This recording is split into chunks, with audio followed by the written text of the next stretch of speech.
മലയോര മേഖലയിലൂടെ നടത്തുന്ന സമരഘോഷ യാത്രകൾക്കപ്പുറം നിയമസഭയ്ക്കുള്ളിലെ സമയബന്ധിതമായ ഇടപെടലാണ് മലയോര ജനതയ്ക്ക് ഗുണം ചെയ്യുന്നതെന്ന് ഇടുക്കി രൂപത PRO ഫാദർ ജീൻസ് കാരക്കാട്ട്. പ്രതിപക്ഷ നേതാവ് വി ഡി സതീശൻ നയിക്കുന്ന മലയോര സമരപ്രചാരണ യാത്ര തിരുവനന്തപുരത്ത് സമാപിക്കുമ്പോൾ ഇടുക്കിയിലെ കർഷകർക്ക് എന്ത് ഗുണമാണുണ്ടാകുന്നതെന്നാണ് പ്രധാന കാര്യമെന്നും അദ്ദേഹം പ്രസ്താവനയിൽ വിശദമാക്കി.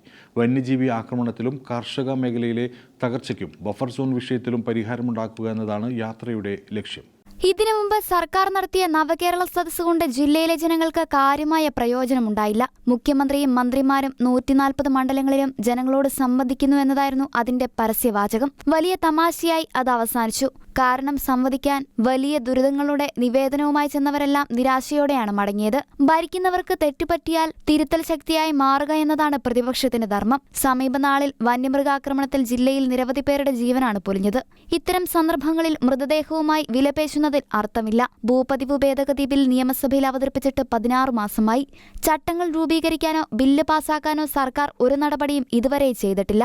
പട്ടയങ്ങളും നിർമ്മാണങ്ങളുമെല്ലാം ഇതിൽ കുരുങ്ങിക്കിടക്കുകയാണ്. ചട്ടങ്ങൾ രൂപീകരിക്കാൻ പ്രതിപക്ഷം സഭയിൽ എന്തുമാത്രം സമ്മർദ്ദം ചെലുത്തിയെന്നാണ് ജനങ്ങൾ ഉറ്റുനോക്കുന്നതെന്നും ഫാദർ ജീൻസ് കാരക്കാട്ട് പറഞ്ഞു. CHR വനഭൂമിയാക്കാനുള്ള അവകാശവാദത്തിൽ മലയോര ജനത വലിയ ആശങ്കയിലാണെന്നും അദ്ദേഹം ചൂണ്ടിക്കാട്ടി. ആയിരക്കണക്കിന് ആളുകളുടെ കിടപ്പാടം പോലും നഷ്ടമാകുന്ന സ്ഥിതിവിശേഷമാണുള്ളത്. അതിനാൽ ഈ വിഷയങ്ങൾ ഉയർത്തേണ്ടതും സമരം ചെയ്യേണ്ടതും നിയമസഭയ്ക്കുള്ളിലാണ്.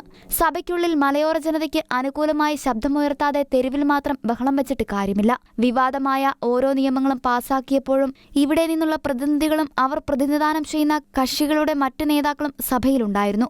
ഇവിടുത്തെ ഭൂപ്രശ്നങ്ങൾക്ക് കുടിയേറ്റകാലത്തോളം പഴക്കമുണ്ട്. ഇപ്പോൾ ഇവിടെ ജീവിതം ദുസ്സഹമാകുന്ന വിധത്തിലേക്ക് കാര്യങ്ങൾ എത്തി നിൽക്കുന്നു. ഇനിയും വേണ്ടത് വാഗ്ദാനങ്ങളും ഐക്യദാർഢ്യങ്ങളുമല്ല, നിലപാടുകളും തീരുമാനങ്ങളുമാണെന്നും ഇടുക്കി രൂപത PRO ഫാദർ ജിൻസ് കാരക്കാട്ട് വ്യക്തമാക്കി. ഷെക്കേന ന്യൂസ്, ഇടുക്കി.